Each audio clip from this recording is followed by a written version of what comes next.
All right. Hello, and thank you for joining us today. My name is Patricia Fraun with the Chicago Area Fair Housing Alliance, and this is part 3, the final session in our Fair Housing series for housing counselors. If you were able to join us in previous weeks, session 1 in our series provided a foundation of fair housing laws. Session 2 went more in depth into the fair housing rights of people with disabilities, and today we will discuss best practices for housing counselors to affirmatively further fair housing. I will be your presenter for today. Just a reminder that you will be able to ask questions at the end of the presentation, but during the presentation everyone will be on mute. You can type your questions into the chat box and I will be sure to address those at the end. We will also make presentation materials available after the webinar, and I'll send out an email alert when those recordings and materials have been posted on our website. I want to give a quick thank you to Illinois Legal Aid Online for their technical assistance and to the Illinois Attorney General's Office for their support in making this webinar series possible. So let's get started. This is a topic that I am really interested and excited to talk about because whether or not programs are deliberately structured to do so, housing counselors can and do play a central role in fair housing. Today I'll be providing information regarding the role of housing counselors and their unique position to help affirmatively further fair housing. And I'm having a little bit of trouble scrolling through my slides here, so give me just a second. There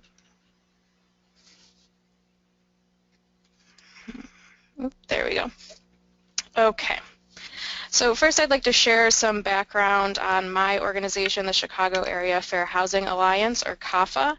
We're a consortium of fair housing and advocacy organizations, government agencies, community-based organizations, housing counseling agencies, and municipalities that are all committed to the value of fair housing, diversity, and integration. Since 1985, we have worked to combat housing discrimination and promote integrated communities of opportunity through education, advocacy, and collaborative action. CAFHA fulfills this mission through fair housing analysis and reporting, and if you're interested, you can check out some of our reports regarding fair housing on our website at www.cafha.net. We also work on advocacy initiatives at the federal, state, and local levels to enhance and strengthen fair housing protections. And finally, we provide education, outreach, and individualized technical assistance to member organizations, municipalities, and other jurisdictions and organizations regarding fair housing best practices.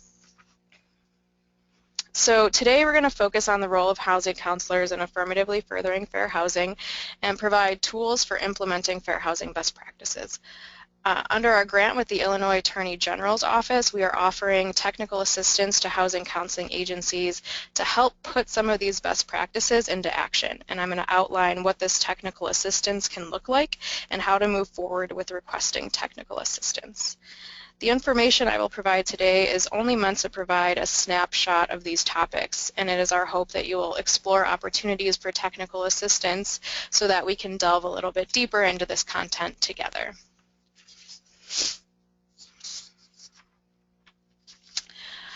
I'd like to give a little background regarding the need for enhanced activity around fair housing in our region. I think this map was shared in our first webinar, but it certainly doesn't hurt to give it a quick recap. As I'm sure many of you know, the Chicago region is one of the most segregated in the nation. I think in a lot of ways we've kind of become numb to this reality and accept it as something that will never change.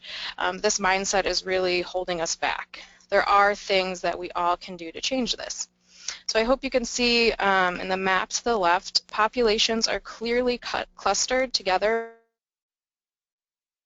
CAFHA developed this map as part of a regional assessment of fair housing, and we compared demographic census data from the 7-county region from 1980 to 2010. The map you see here is for 2010, and unfortunately it looks almost identical to that of 1980. The patterns of racial segregation have not changed much over this period of time despite the growing racial and ethnic diversity in the region over the past several decades. we found that the white and black populations are the most isolated from one another, with 1 out of 10 white residents in the 7-county region living in a municipality that is over 90% white, even though whites make up only 58% of the regional population. A majority of white residents in the region live in municipalities where black residents make up less than 5% of the population. And approximately 1 out of 10 African American residents live in a municipality that is over 90% black, when black residents make up only 16% of the regional population. So, as I'm sure comes as no surprise, this level of segregation is holding our region back. It leads to vastly different experiences for those living in predominantly white communities, which are closely correlated with where the opportunities exist, and predominantly African American and Latino communities that have been isolated and experienced chronic disinvestment.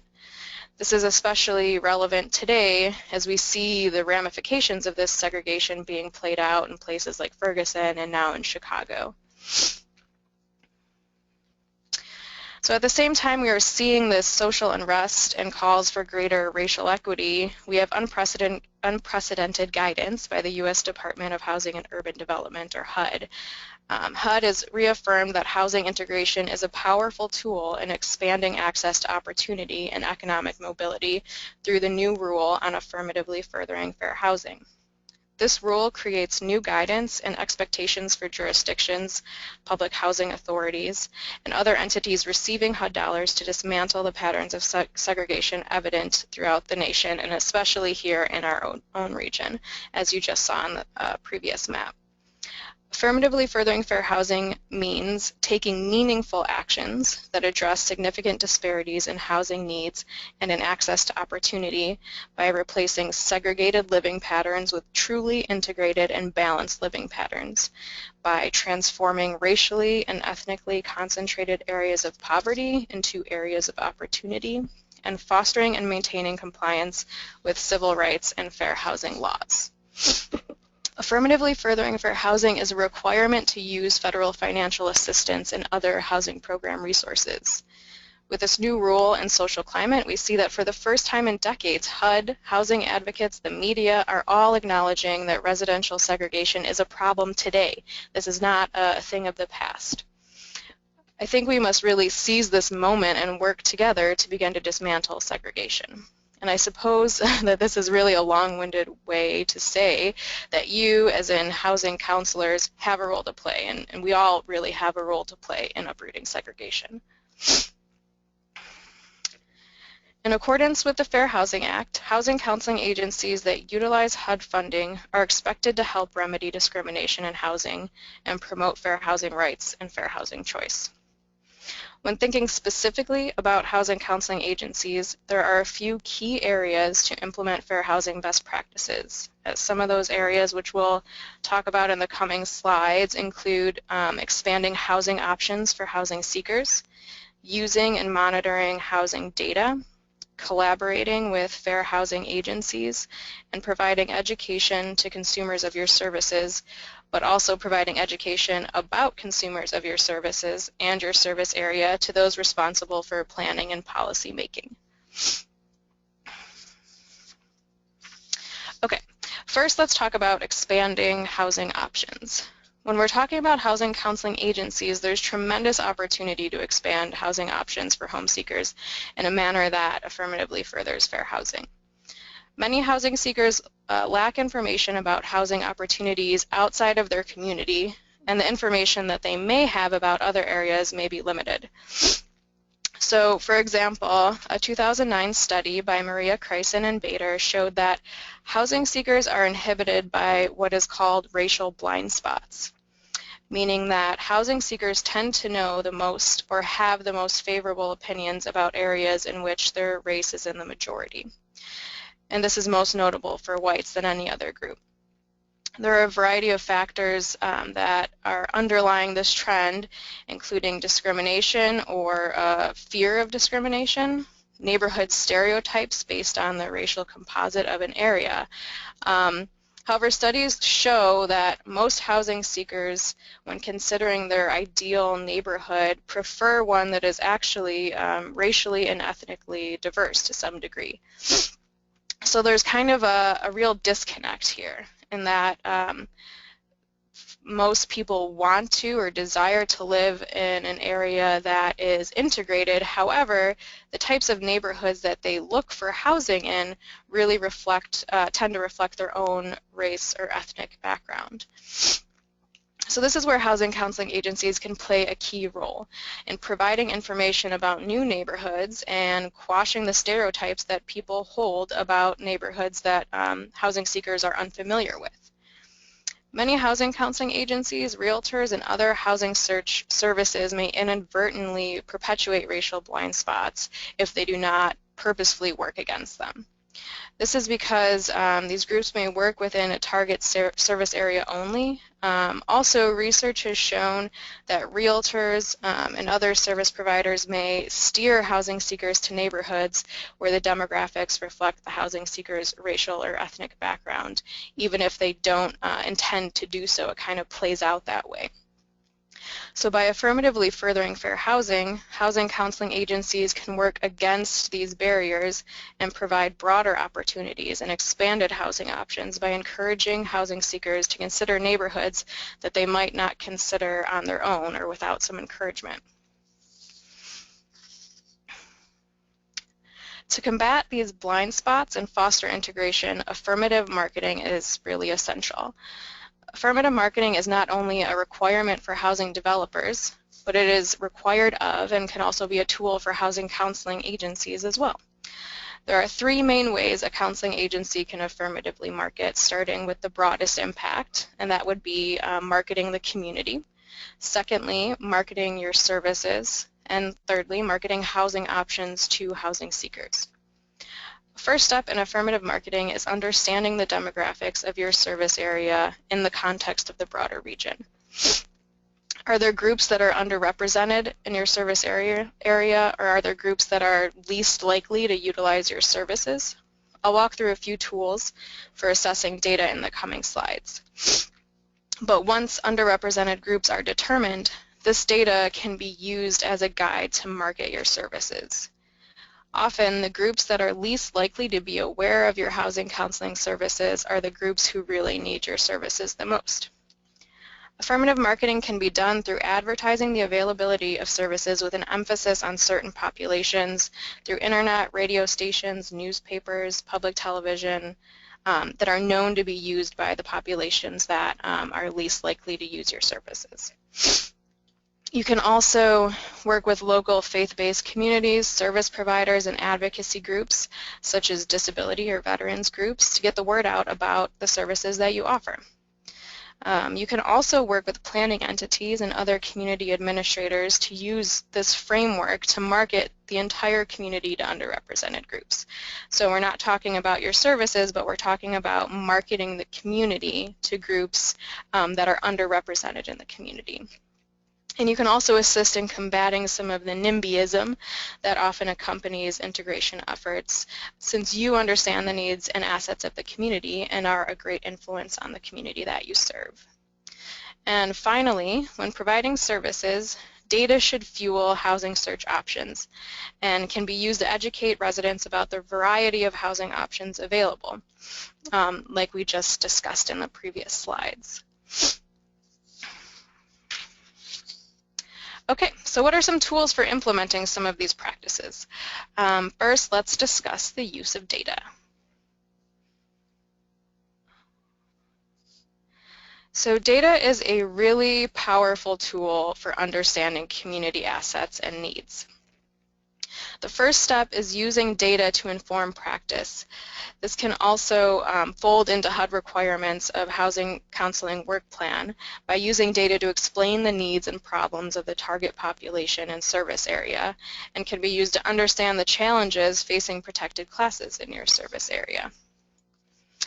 Also, HUD encourages counseling agencies to understand relevant data by, for example, reviewing HUD-required housing reports, like a consolidated plan or analysis of impediments that cover jurisdictions in your service area. Many communities are required by HUD to regularly analyze fair housing issues and trends. And these reports, like I just mentioned, the analysis of impediments to fair housing, provide information on patterns of segregation and integration, racially and ethnically concentrated areas of poverty, and disparities in access to opportunity. So here's an example of these types of reports. And these are local examples. So the one on the right is an analysis of impediments to fair housing choice for Cook County. You can access this report by just Googling Cook County analysis of impediments. It should come up. This was released in 2012. But just as a side note, under the new rule on affirmatively furthering fair housing, there are new report requirements, and the report is now called the Assessment of Fair Housing instead of the Analysis of Impediments to Fair Housing Choice. Also pictured here on the left is the Regional Fair Housing and Equity Assessment. CAFHA worked on this report with CMAP, and it provides a lot of really great fair housing information related to the 7-county region. This report's available on CAFHA's website under our Publications tab. Again, these reports provide information on patterns of segregation, areas of concentrated poverty, disparities in access to opportunity, and also have a lot of really great information regarding recommendations for furthering fair housing. So, like I mentioned before, the reports contain data assessment. This is one example of that, an assessment of racially concentrated areas of poverty. So you might hear that term come up a lot. That's actually a HUD definition, and it means a census tract that is 40% or more family poverty rate, or 300%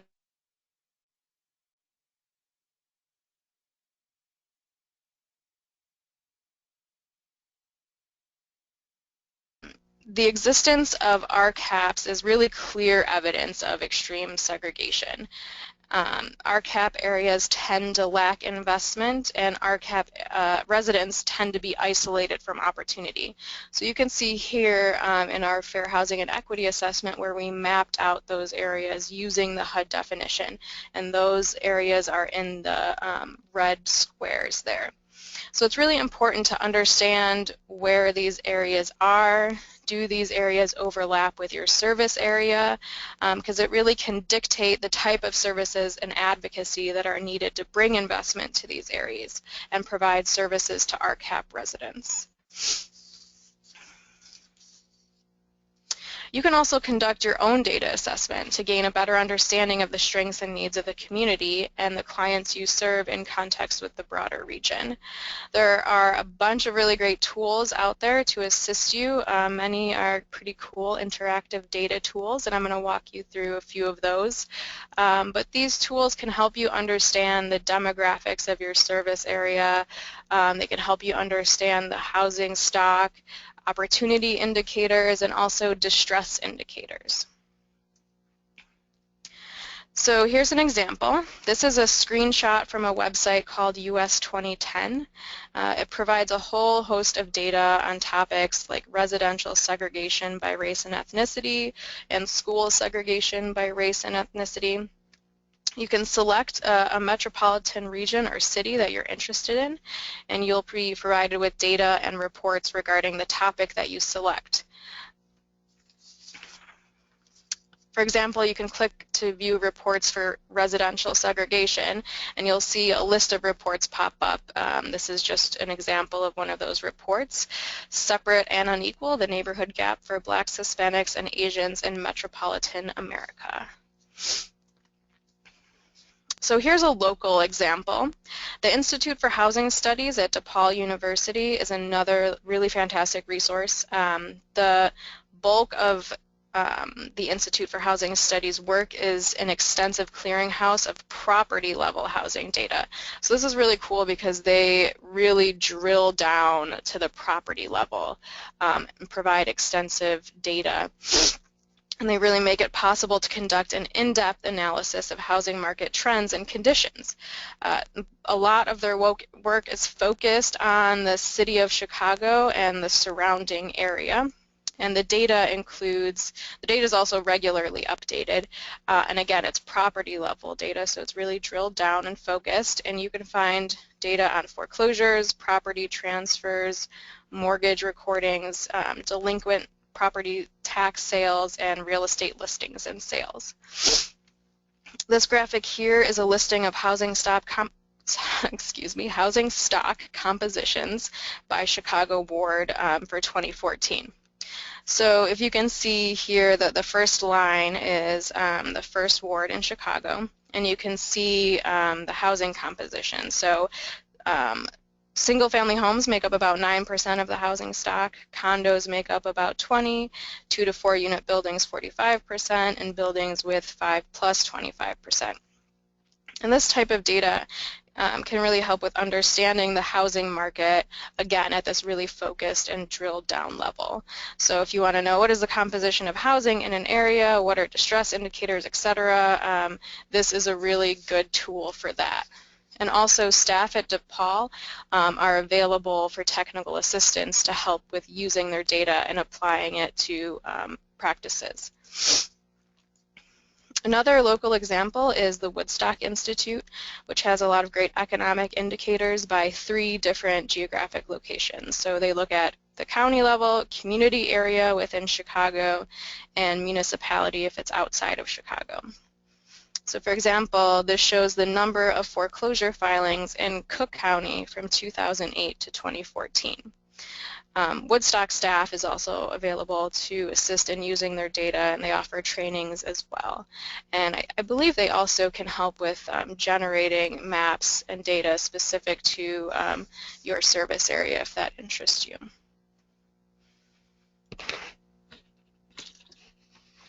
Okay, and I'm really excited to announce that CAFHA has launched our own data site.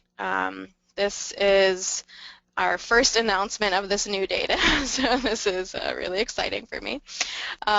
We have an interactive map that uses the data that we compiled for the Regional Fair Housing and Equity Assessment, which I've mentioned a couple of times already today. So for that report, we gathered a ton of data for the 7-county region. And one component of that report was to create an opportunity map for the region to show where are areas of opportunity, where are areas of investment, and we thought, that was great. We had that static map, but it really lacked utility. So by taking that static map and turning it into an interactive map, we're hoping that this is something that housing counselors can use. So you simply type in an address and you can get an opportunity score for that area. You can also just click anywhere on the map and you can get an opportunity score for that census tract, and the opportunity score is based on economic, housing, education, transportation indicators. So let's say you're working with a client who's seeking housing. You can either click on an area of the map or type in an address and see the home value for that area, the poverty rate, the average travel time to work, the employment rate, and education level. This can be an especially useful tool for those conducting mobility counseling or to assist clients in considering new neighborhoods. Let's see. Okay, so this is an example. Say you're looking at suburban Palos Heights.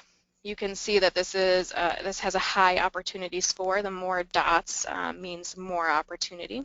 And you can also see the underlying data that contributed to that overall score. So for instance, the average home value is pretty high at about $294,000 and a very high employment rate of 97%. I can offer assistance in navigating this tool as well as providing tips for using this tool in housing counseling. So if you're interested in learning more, please feel free to reach out to me after the presentation. Okay, so finally, HUD has just released a data tool. I guess this is like the time to be releasing data tools as part of the new rule on affirmatively furthering fair housing. To get there, you can just Google HUD Affirmatively Furthering Fair Housing tool, and you should get there relatively easily. This tool is to help jurisdictions complete the Assessment of Fair Housing report. but it is also open to the general public as well. So you go to the website, pick your state and jurisdiction, and then you pick the map or data you want to look at.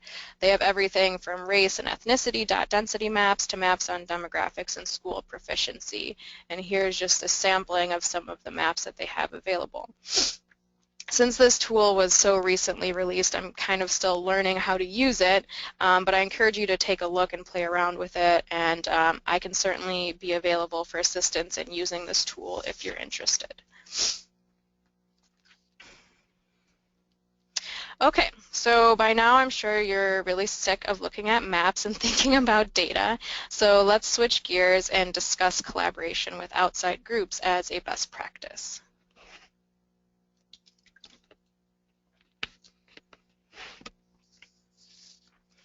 Housing counselors are really the lifeline to a whole host of housing resources that can foster integration and ultimately create housing stability. As you know, counselors link housing seekers to housing opportunities, resources for financial assistance, legal aid, and education about rights and responsibilities. One way to best serve the fair housing needs of the community is through a partnership or referral relationship with a fair housing enforcement organization. Aside from understanding the housing landscape through data, like we just discussed, fostering this kind of fair housing partnership is really of critical importance. There are many great fair housing agencies serving the state of Illinois, and establishing a referral relationship and seeking training on fair housing will definitely enhance the resources that you can provide to your clients or consumers. Through these types of partnerships, you can provide several things. So for instance, training for staff. Many fair housing organizations have grants that require fair housing trainings to be provided to a wide array of groups, including other nonprofits and housing counseling agencies. So you can reach out to a fair housing organization and request a training. It's usually pretty simple, and usually there's a pretty good, a quick turnaround in that a training can be provided relatively quickly after a request is made. And my organization, CAFHA, can help link you up with organizations. CAFHA also provides trainings as well. You can also establish a partnership to set up a training for clients, for instance, through community-based workshops. Some groups will pair a general housing workshop or a landlord-tenant workshop with a fair housing presentation. I find that this kind of pairing is really helpful in getting people to come out, since often having a fair housing presentation alone doesn't usually tend to draw in the big crowds, because a lot of times people don't know that they're having a fair housing issue. But it's really important that we get the information out kind of preemptively. We want people to go into their housing seeking equipped already with information about their rights. So sometimes it's a really good idea to have kind of a broader housing workshop on landlord-tenant issues or any other issues that will really generate crowds, and then tacking on a fair housing element to that. It also tends to help if you can kind of state that a fair housing professional or an attorney will be available to answer housing-related questions. Another reason to set up a fair housing partnership, which is a really important one, is to establish a referral relationship for possible fair housing violations. You can work with a fair housing organization to figure out the best ways to refer clients. For example, what information do they need to review cases? Is there information that you can gather ahead of time that would make the referral go more smoothly? Also, it is sometimes helpful to get this referral agreement in writing so that both sides clearly understand the process of the referral, and so that you can provide information to clients about what it will look like when you send clients their way. It's important to remember that a person does not need to know for sure that they've been discriminated against in order to seek help. And I think Jessica touched on this in her webinar. If it sounds like potential discrimination, even if they don't have any kind of proof or anything like that, they can still reach out to the fair housing organization so that that organization can do some of the investigation and do some of the groundwork through testing. Finally, by partnering on issues of segregation, information and ideas can be shared to further policy and advocacy initiatives. So for example, if you're seeing something on the ground, well, let's have a real world example. So you notice that in your service area, bank-owned foreclosed properties in a predominantly Latino area, for example, are not being taken care of by the bank. Say there's trash and debris on the property, there's broken windows, etc. Relaying this information to a fair housing organization can start an investigation to see, is the bank taking care of properties differently in white neighborhoods? And this is actually, this has played out in several municipalities throughout the region where we found that banks indeed are taking care of properties differently.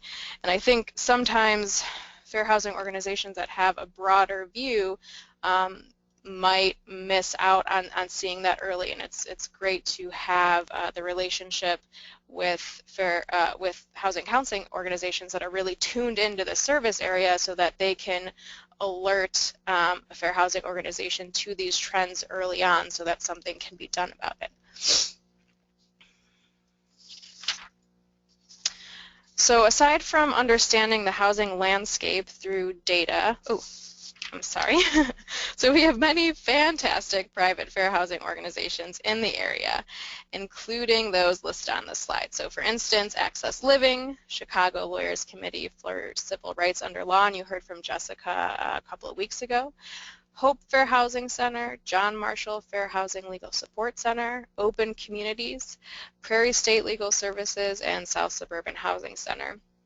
I have contact information for all these organizations on my website at CAFHA.net.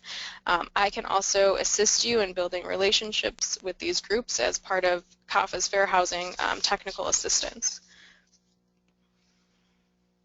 Okay, another great way to affirmatively further fair housing is by taking direct action. The new HUD rule on affirmatively furthering fair housing, released this summer, discusses the importance of community input in the planning process. Housing, counseling, and other service agencies can play a key role in getting the word out about community engagement sessions to the general public, and can also provide input regarding the unique needs of the community during fair housing and other planning activities. For example, you can participate, or you can get residents in your service area to participate in public hearings or writing a comment letter, or just generally be the voice of the community you serve. So I know I provided a lot of information in a really short amount of time, but CAFHA is here to help in implementing any of the tools that we talked about today through our technical assistance. And through this technical assistance, we can help with staff, housing provider, and community fair housing training sessions.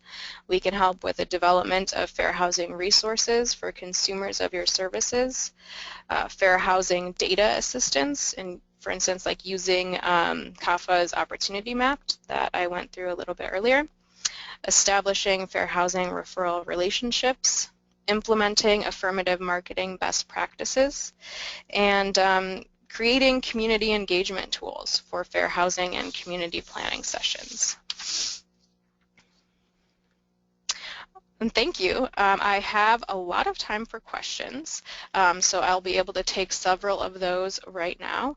And again, this is my contact information here if you would like to follow up with me directly after the presentation to talk about any of the information that I provided today, or to talk about setting up technical assistance with CAFHA. Okay, so here's a question. How current is the track data used in the Opportunity Map tool, and how often will it be updated?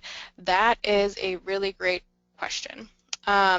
So the Opportunity Map, as it stands now, the data is primarily from the 2010 census, and we will be updating that as resources allow, probably every several years at this point. we did roll this out. It took a couple years to roll it out, but now that we have kind of the foundation and the format, we'll be able to kind of just plug in the new data and it won't take as much time. So right now that's 2010 data. Okay.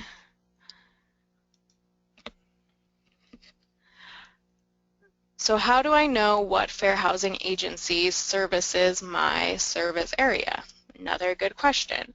Again, on CAFHA's website, we have a list of the fair housing organizations for the region as well as their service areas.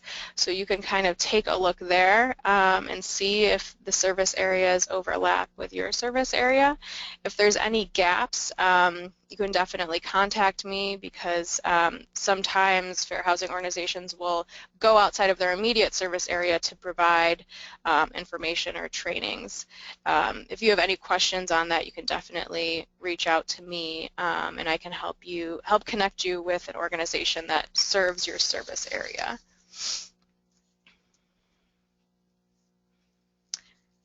Okay, can you give a real-life example of affirmative marketing? Okay, that's a good question.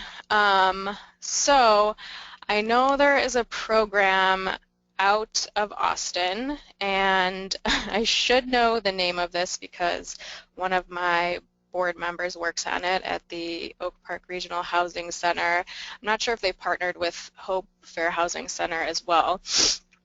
But it's a fair housing organization teamed up with a local community group, and what they're doing is trying to market the area of Austin. So a lot of times when housing seekers think of Austin, they don't tend to think of it as a desirable place to live. They think that it's disinvested. They think that schools might not be good. There's not the type of services or opportunities that they're looking for. So what the housing counseling agency is doing, and that's the Oak Park Regional Housing Center, is that when housing seekers come to them, usually looking to rent in Oak Park, what they do is kind of unpack what that person is really looking for. What are the values that they have in the place that they're seeking to live? So for instance, are they looking for a place that's near transit? Are they looking for a place that has the type of job opportunities they're looking for? And if they're looking for, say, a place close to transit, they can show them places in Oak Park, certainly, but also kind of expand their idea of where they want to live and go into Austin as well, because the two border each other. So Austin has really great connections to transit. Austin has really awesome apartments as well. They kind of have that cool, like historic feel to them. So what the housing counseling agency is doing is really broadening housing opportunities, and that's really what affirmative marketing is. It's kind of showcasing the benefits of different neighborhoods and removing those racial blind spots that we've kind of all built up. Okay, here's another question. Do you have an easy training on your website about the opportunity housing? I think that's referring to our opportunity map. We don't have a training on the website, but I can tell you that it's really, really simple to use.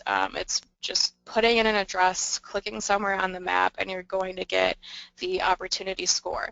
And again, I can definitely help in navigating that map by providing a direct training to your organization on our opportunity map.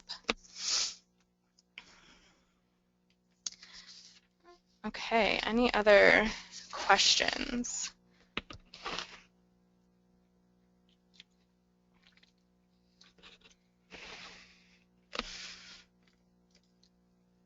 Okay, here's a question.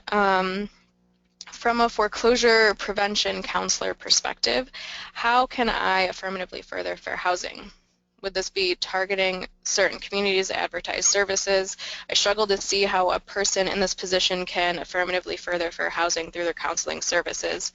The house is where it is, it's immovable, and my job is to make sure that people don't have to move. Okay, so that's kind of interesting, because a lot of what we were talking about is regarding a housing seeker, so someone that's going to be moving and expanding their ideas of where to live. But what about if someone is in a house already, and your job is to keep them in a house? How can you affirmatively further fair housing? So that's really more about place-based opportunity than mobility. And I would say that if you're stopping a home from being vacant, that's really furthering fair housing, because you're keeping that investment in the community, especially related to foreclosure. We've seen a lot of people forced out of their communities, a lot of vacancies, and what that's doing is just furthering the disinvestment of these communities, and that really kind of plays into this dichotomy of like where there's opportunity, areas of heavy opportunity and areas of really chronic disinvestment. So by keeping homes occupied, by keeping people in their homes, you're certainly furthering fair housing in that sense. But that's a good question. That's an interesting question. Any other questions?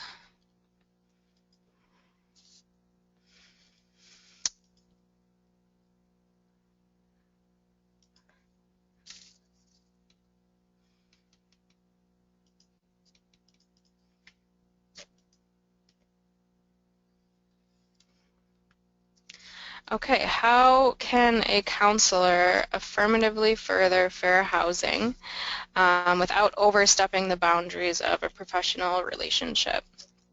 For example, how do I suggest someone to consider an area opposed to the one they walked in interested in? Isn't that steering? That's very interesting. And that's something that I think fair housing groups have kind of had to think through a lot. If you're trying to expand housing options and not restrict them, you're not steering. Steering is, the way it's traditionally worked is to really restrict housing options by kind of nudging people to areas that reflect only their racial or ethnic background, as a way to kind of preserve the racial makeup of the neighborhood. So it's really, again, important to find out what is important to the housing seeker. Is it schools? Is it access to transportation? And base your search off of that instead of certain community areas, for instance. So if you come up with an idea of where they want to live, really get to the root of why they're choosing that community, what appeals to them about their community, and I bet you can apply those same ideas to other communities and get them to consider areas that they wouldn't have considered on their own. So if you're broadening housing options, and if you're broadening the way people are thinking about their housing search, you're not steering. So, and remember that people are coming in with racial blind spots about areas where they want to live. And you can really work against that and work in a way that affirmatively furthers fair housing. Okay. Yeah.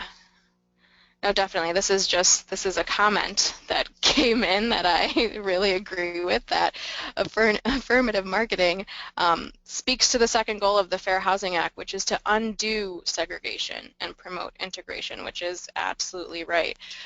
It's not just, on the one hand, it's combating discrimination, but on the other, it's dismantling the segregation that we've created that was really kind of, unfortunately, sanctioned by public policy. It was created by public policy, and only intentional actions can work to dismantle that.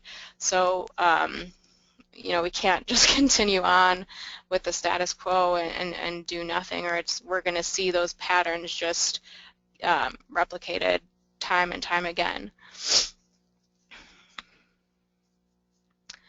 Any other questions?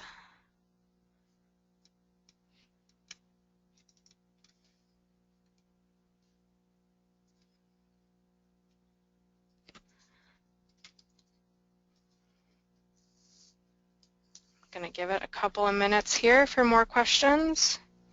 Remember that you can type those into the chat box, and then I will be forwarded the questions by my fantastic colleague at Illinois Legal Aid Online. Able to see those.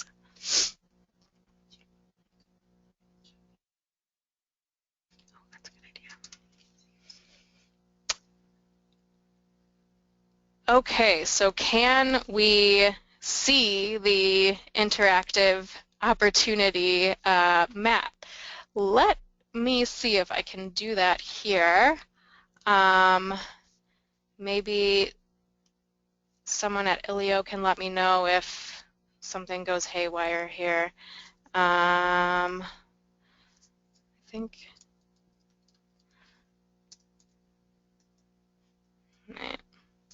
It would help if I remembered what the web address was to that. There it is. Okay. Here we go. Okay, so if you can see my screen, which I hope you can, this is the data tool. It's opportunity.cafha.net. You can see the address up here. And what you can do, I need to move this dialog box here that you guys can't, oops, in my way. Okay, so you can either click on anywhere in the map. So I just clicked on a random spot in the map, Arlington Heights, and you can see that, oh well, our poverty rate got a little wonky here. I just, so we had some help creating the map, and there was a glitch with our poverty rate, and it's been fixed, but this is very precise, a little more precise than we need. So I'm going to go back and let him know that we're going to need to round that. Okay, anyway, so you can see here the opportunity index. This is the overall opportunity score, and it's from 1 dot to 5 dots. So 1 dot is relatively low opportunity, and 5 dots is high opportunity. And then you can see the underlying pieces of data that contributed to that opportunity score. So it will give you the home value, that's a pretty high home value, the percent of households above the poverty line, so this is about 97%, that's very high, job, travel, time to work, employment rate, and then education level. And education level is broken down to the percent of those who graduated from high school, who got a bachelor's, and who have a postgraduate degree. So you can either click on anywhere in the map, or you can type in an address. Let's see if we type in the address to where my office is. Oops. Okay, so this is right downtown. So that's going to be a high opportunity score. The home values here, I thought it would be like way higher, but there could be something skewing that average. Very high percent above poverty, job, travel, time to work. Yeah, it could be, there could be a lot of condos in this area. And an employment rate is very high. All right, we have a question here. Can you explain what the highlighted space is on the map? I'm not sure what that's referring to. Does that mean, so when I click, it highlights an area. So, for instance, I clicked here and it will highlight the tract that I'm looking at, so the census tract. And you can see here that it will give you the tract number as well.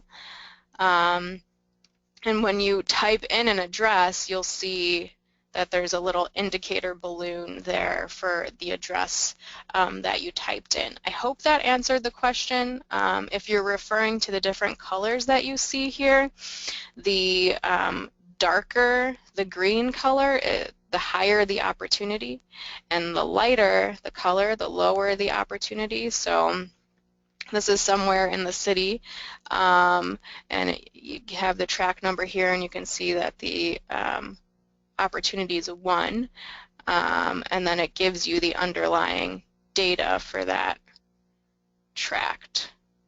Let me see out in the suburbs anywhere. This is still in the city. Oops. So if we pan it out a little bit, that's too much because it only goes the 7 counties. Okay. The tan area is what the person was referring to. So the tan area is the area that I clicked on, I highlighted. So that is the census tract. And you can see here it'll give the information for that. So I hope this was helpful, a kind of very quick, fast tutorial on the opportunity map. And again, I can certainly help with figuring out ways to actually use this map for housing counseling purposes.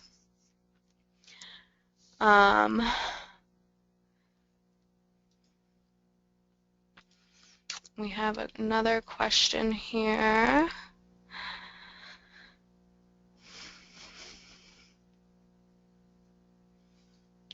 Can you explain how the number of dots correlate to the percentage points on the right? So this percent, which again we need to have that rounded up, that is the percent of residents above the poverty line. So the opportunity score factors in all of these indicators, not just the poverty indicator. For instance, home value and all of these, the job travel time and employment rate, it factors in all of those.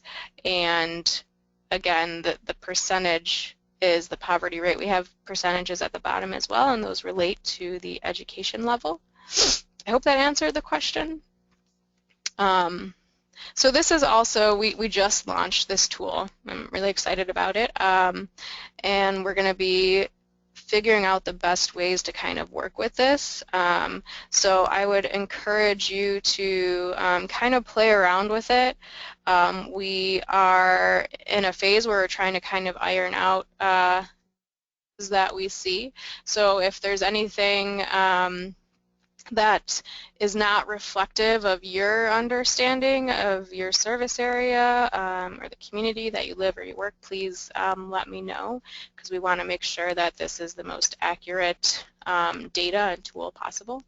And also, we would love to hear feedback regarding ways the tool is being used in practice, and if you have any recommendations for data that you would find more helpful, maybe different type of data that you can add. I can't promise that we'd be able to do that because that definitely takes a lot of time and resources, but we want this to be something that's definitely usable and contributes to the services that you provide.